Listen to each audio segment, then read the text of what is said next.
Hey, welcome back. Traci DeForge is here from produceyourpodcast.com. And Tracy is a pioneer of the franchise media model supporting women-owned businesses. She's an international podcast expert and speaker. But most importantly, she is the founder of Produce Your Podcast, which is a premier podcast consulting and production agency that integrates podcasting into the digital marketing strategy of B2B and B2C companies. So, Tracy, we are here to get people over the hump, right? So many people, they're afraid of podcasting. They set themselves up for failure even starting. They can't stick with it. Maybe they do it, but they don't get the most out of it. So we're here to change some minds, wake some people up, get people excited and tuned into your expertise and greatness. So glad to be speaking with you. Well, thank you. And it's really great to be here, Robert. I appreciate it and appreciate the opportunity. Yeah, it goes both ways, right? It's a mutual exchange. And so we introduced you a little bit with your own bio, but what did I leave out, or just what has you super excited currently in this present moment?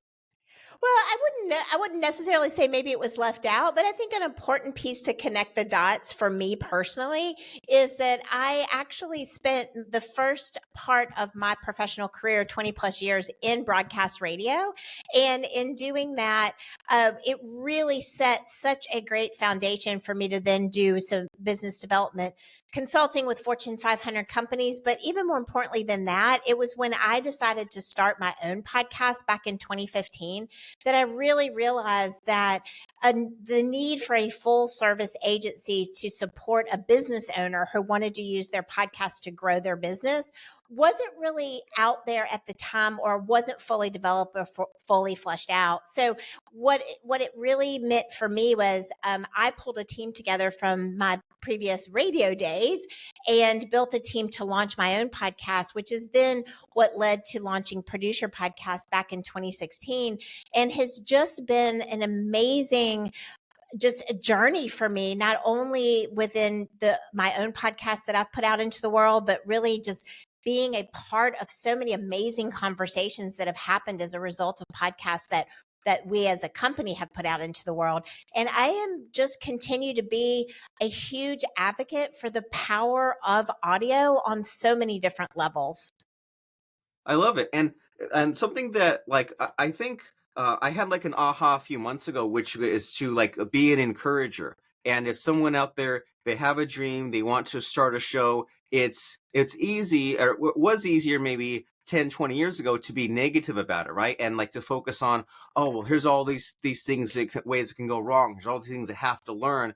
And we need even more podcasts, right? You look at anyone who's like running for political office at any level, anyone who's like launching a book, actors, TV stars, movie stars, they're all on podcasts, right? They're on YouTube, they're on other platforms. And so it's crazy how this is blown up. Like you said that you came from radio and you kind of brought your dream team over from radio. And radio, like for a while there, it was kind of like a joke, right? Like a fading medium. And then the satellite radio kind of brought that back some on the podcasting. So it's kind of interesting how like we used to think of radio as kind of a dying industry, but then the whole podcasting thing is kind of like, in a way, like, I don't know if it brought it back to life or turned it into something new, but like we need to have these podcasts in the world. And so you say that when you started your podcast, there was a lack of this kind of full service agency. And I mean, tell me about that. Tell me about the frustrations that people maybe experience with their podcast, or maybe they learn these things and say, I'll just give up. Why should I even start or try?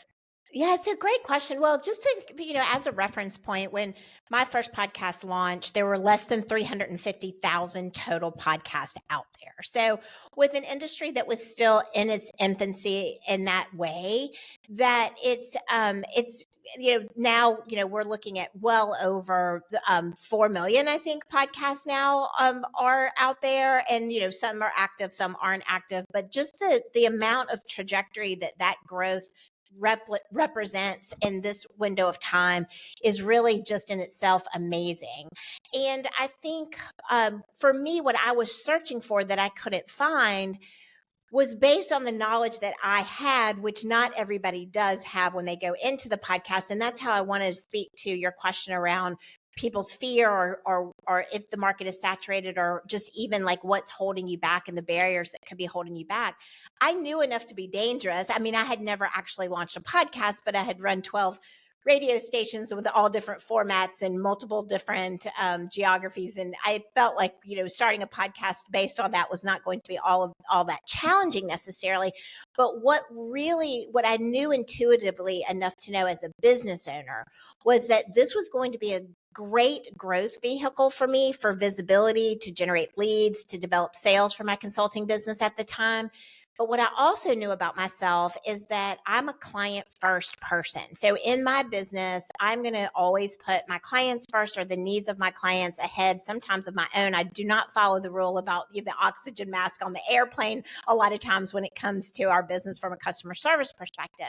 So in my mind, the mindset that I was in when I was launching my first show was, I could probably do this solo, but I don't think I could sustain it solo, because that is the real, and even fast forward today where we are right now, it's that sustainability factor that's one of the most important pieces to consider when you are launching a show.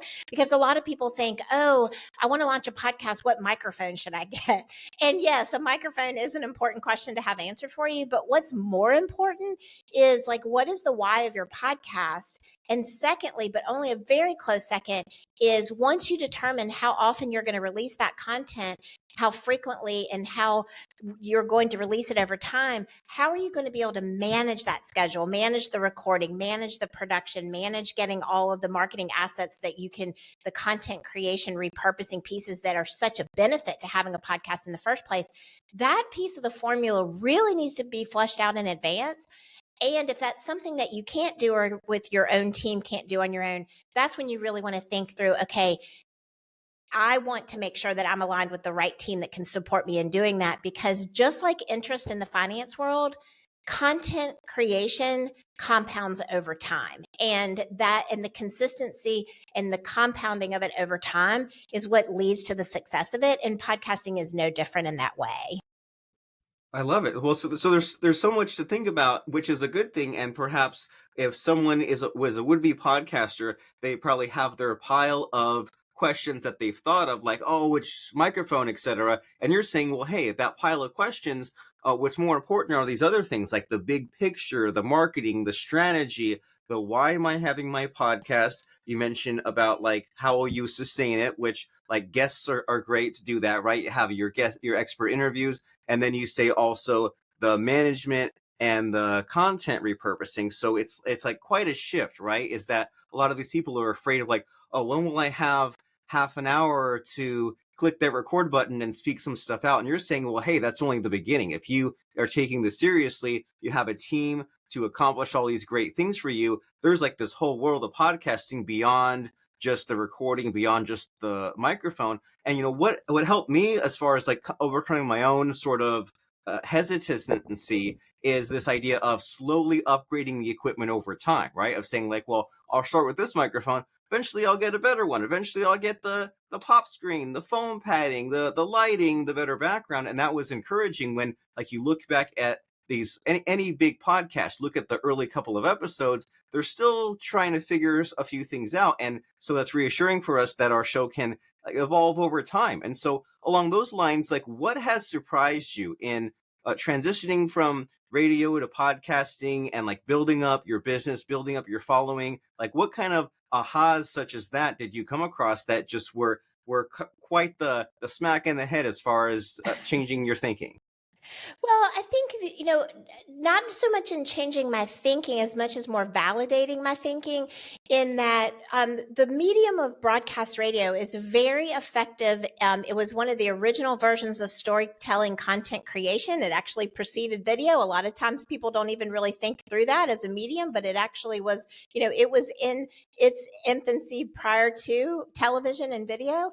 And the power of storytelling has never waned all through these multiple decades. And podcasting can kind of pick up, not where radio left off, but I do agree with you. It did stagnate for a while. There are a lot of reasons for that aren't even really relevant to our conversation today. But I think the connection point is that power of storytelling and the portability factor. So both radio offers those two scenarios, meaning that you can create really good storytelling narratives in terms of like the podcasting, in terms of like the true crime perspectives, narrative storytelling, those types of things.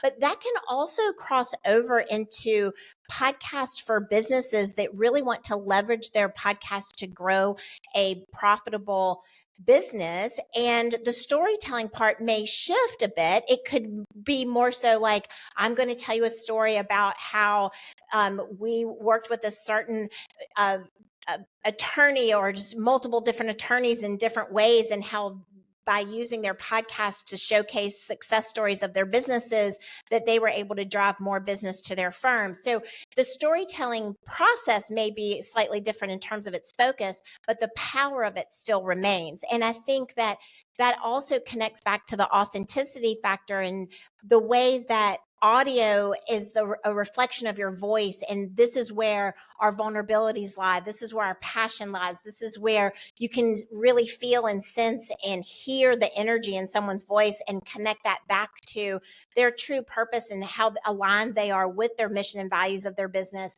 how they serve their customers, what's important to them as a business owner, which then ultimately is a great way to convert to leads and sales and things like that. So I think there's just that, that continuous pathway between what broadcast radio has always supported a business owner in terms of advertising or being hosts or guests on shows on the radio, has really parlayed well into podcasting. And then just the pathway of utilizing audio to grow your business. And I think in terms of an aha, something that's really sort of been mind blowing for me in the last year to maybe year to year and a half, is just all of the possibilities now that podcasting gives you to expand your brand and your visibility outside of just the vertical impact of your own podcast.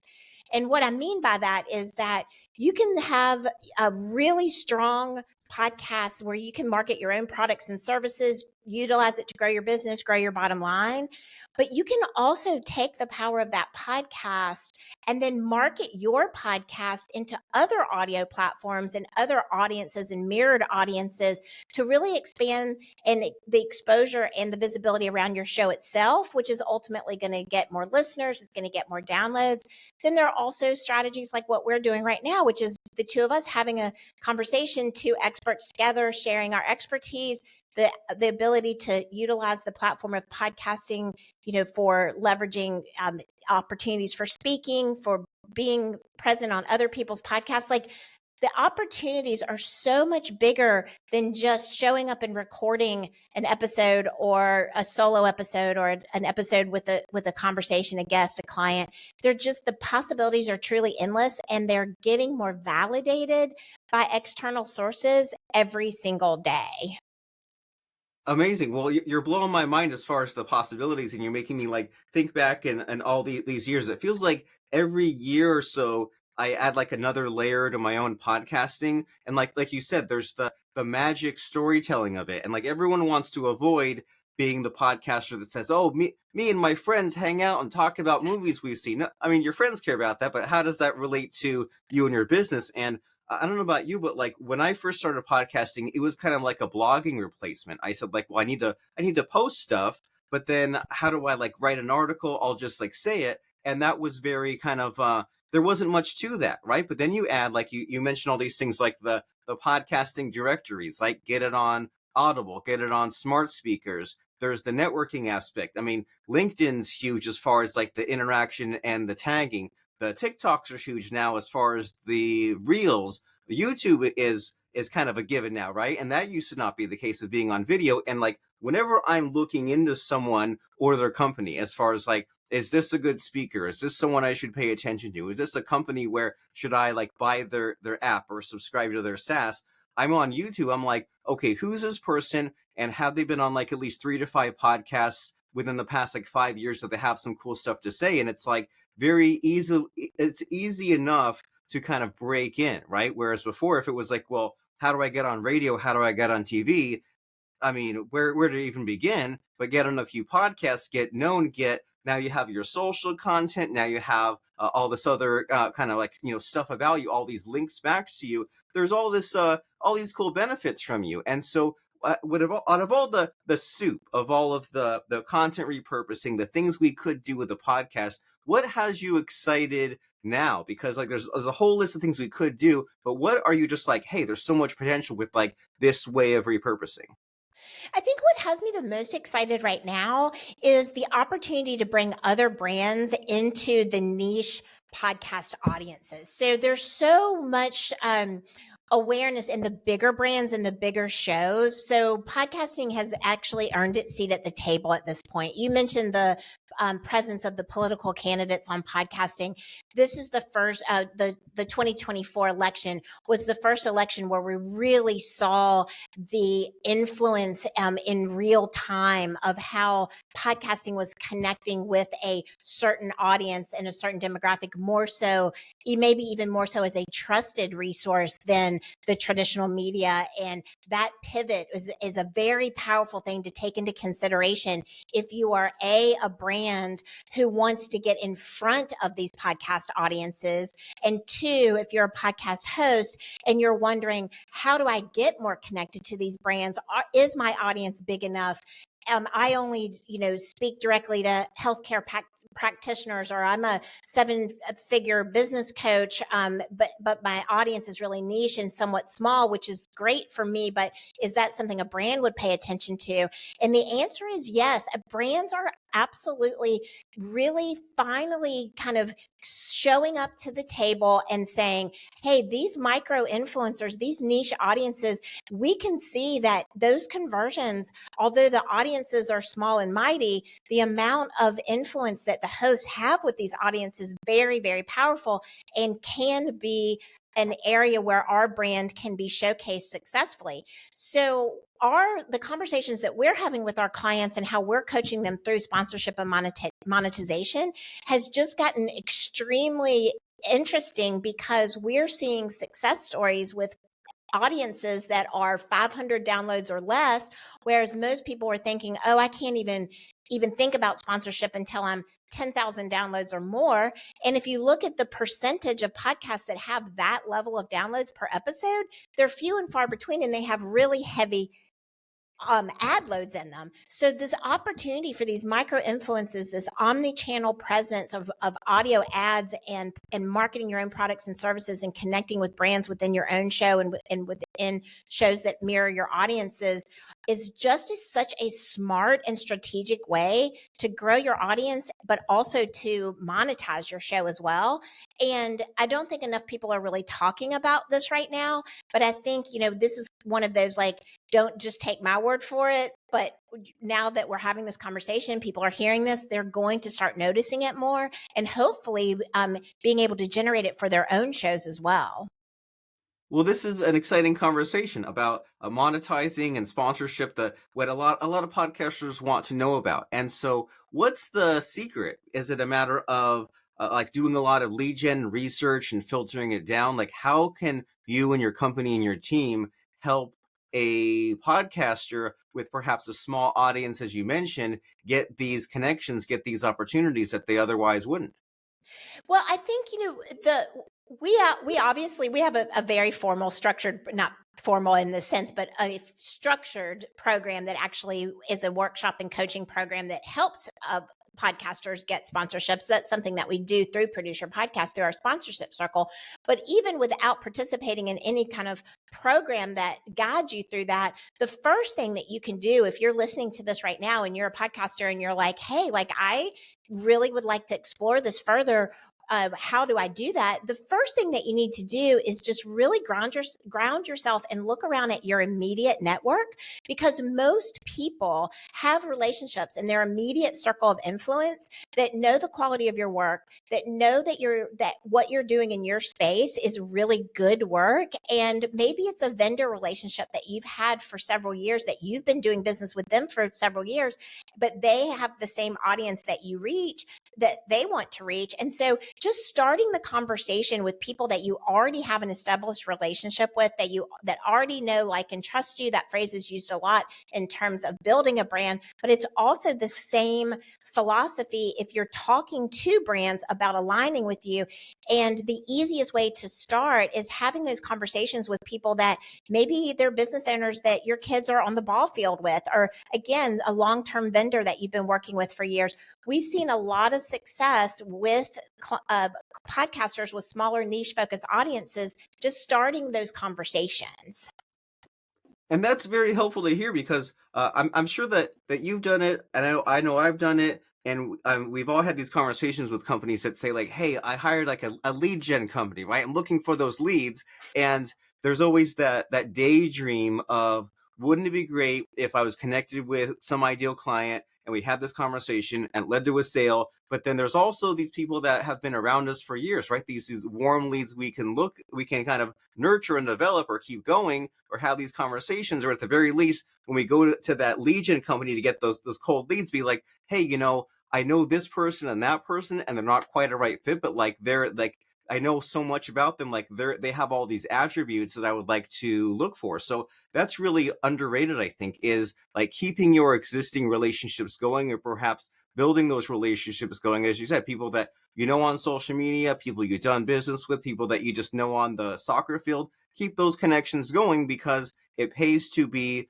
personable, and you never know where your referral sources are coming from, or where things will just present themselves as long as you are open to these various opportunities. And so, since it's a podcast, all we can really fit in it is a taste, right? Unless we have like 3 or 4 hours to talk, but we want to. That's kind of a good, right? Because it gives people an idea of what's possible. It gets them excited about possibilities and the future. But then they say, hey, I need Tracy and her team to help me out with some of this, because one person can't figure it all out, right? We need a team. And many times if someone is like a contractor or an attorney or something, they don't want to figure all this media stuff out, and it changes so much anyway, right? They just want to get some clients, do some work, and share some cool stuff. And so if someone says, all right, I'm excited about podcasting, but I need help as far as some next steps, what are those next steps? Where should someone go, and what should they do to get your company's assistance?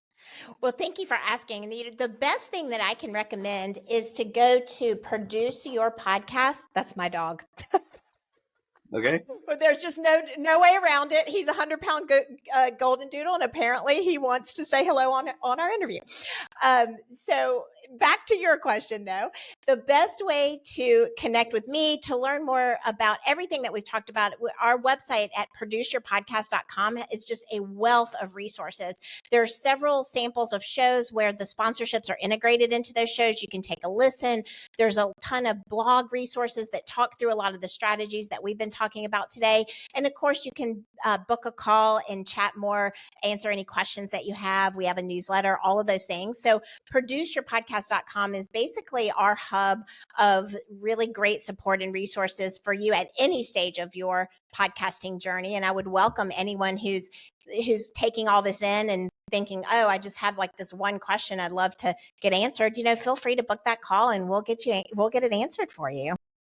Very nice. And we've all been stuck in that way at some point. We said, I really want to do this. I want to jump on all this podcasting stuff, but I'm stuck with this one little question. Well, it's time to get it unblocked, right? It's like if there's the gutter and there's a bunch of leaves and it's like stopping the water. Hey, just get the leaves cleared, have that conversation with Tracy and her team. Go to produceyourpodcast.com, and they have all this wonderful information there about growing your revenue with a podcast, monetization, audio and video production. But as Tracy said, most importantly, if you have this one question that's stopping you, that's holding you back, hey, it's okay to have questions, but it might have an easy solution, or you might be asking the wrong question, right? What microphone should I have? Well, hey, Tracy said, get this one. It's not like a $5,000 microphone, but it will get you started. And then that will open up these other possibilities and maybe get your show monetized, get some connection, get some progress, and then pat yourself on the back maybe 10 episodes in and get like a really good microphone, but don't let these small questions hold you back, because you won't get the time back, right? You might waste years of just like waiting and wondering what could have been and trying to get caught up. And Tracy, in I'm always thinking when I do like a podcast episode, like what's the recurring theme, or like what am I learning from it? And what comes to mind here is like the randomness and the just the having fun. It's built in and it's okay. Like your dog is barking, no one even cares, right? What's more important are the people here sharing information. A few hours ago, I did a podcast and the guy's phone rang. Does it really matter? Does it really need to be informal? Like these podcasts are more long form, and we have fun and we have the unexpectedness, and that's totally okay. And those people that are destined to have a podcast to build their business in the future, we want them to have fun as well, right? We want them to enjoy building their business, making these connections. And I think a key to that is not going in alone and having someone to help you. And so Tracy and her team at produceyourpodcast.com can and will help you. But before I let you go, Tracy, I told you about this before we started recording, is I like to kind of put you on the spot a little bit at the end and ask for a fun soundbite, right? You're in radio, you know about the sound bites, the I bumpers, do, and I we love the do. reels, the TikToks. So along those lines, is there an interesting, helpful, or fun quote or lesson that has helped you in your journey that you think you can pass on to us? There is, and it's so well tied into everything that we talked about today. So what I'm going to say here, and just follow me on this, is that oftentimes we underestimate the number of people that we know, and we overestimate the number of people that know what we do. And so if you think about that, if you're overestimating and assuming that everybody just knows what it is that you do, the best thing you can do is just stop doing that and just continuously remind people of what it is that you do. Because we've all probably had that experience where, coming back to the ball field, where we run into somebody and they say that they just launched a podcast, and you're thinking, how could you have just launched a podcast? You didn't even talk to me about it. And then you realize that they didn't know that you launch podcasts for people, right? So we have a tendency to overestimate the number of people that we know. So we have to constantly be putting it out there, reminding people what it is that we do. And then we underestimate the number of people that we know. And then that comes back to the conversation of just taking a look at the people that you know and how maybe that they could work with you, alongside you, make referrals for you, or that you could make referrals for them. But just, really getting comfortable with looking at your circle and being able to tap into that in a way that feels good to you and feels appropriate, of course. But at the same time, it's like really keeping in mind that we will overestimate the number of people that know what we do, and we will underestimate the number of people that we actually know. And if you can keep that mindset as you're thinking through lead generation, prospecting, guests, asking people to be guests, asking brands to work with you in your show, you'd be really surprised how you can overcome barriers just by getting over those two perceptions. That is very helpful and powerful. And I'm always thinking, like, oh my gosh, like this person I did business with should be on my show. And you think about that whole idea of telling people what you do. It seems like realtors are really great at that, right? It's built in. And why is it only them, right? So maybe we should all tap into our own realtor energy and tell anyone and everyone what it is that we do. And it's not bragging. It's just, it's being social, right? It's growing your network. And if they don't want to participate, if they don't want to be on your podcast, that's totally fine. But you mentioned know, like, and trust. They should at least know what it is that you do. So we need to maybe apply a little bit more pressure as far as saying, like, hey, I need to broadcast a little bit more on a repeat basis what it is that I do. That way people just know, and I won't get passed over when someone, in your case, launches a podcast. But maybe if someone's like, well, I need to do my will, or need to get a divorce, or do my taxes, well, hey, you were right there, right next to them on the soccer field, and you didn't broadcast what it is that you do. And so podcasting and all these other kind of networking aspects we're mentioning are a great way to do that. But an even better way to get some real traction on this, instead of just taking notes or getting to it someday, is by going to produceyourpodcast.com. If you're really serious about this, if you know that time slips away so fast, if you want to get us started on building a podcast designed for profit, then go to Tracy and her team at produceyourpodcast.com. We'll see you there. You'll love it. And thank you very much, Tracy, for stopping by, giving us some wonderful stories and insights. Yes, thank you. And it's been so fun. And I love all the conversations we've had today. Just really good stuff.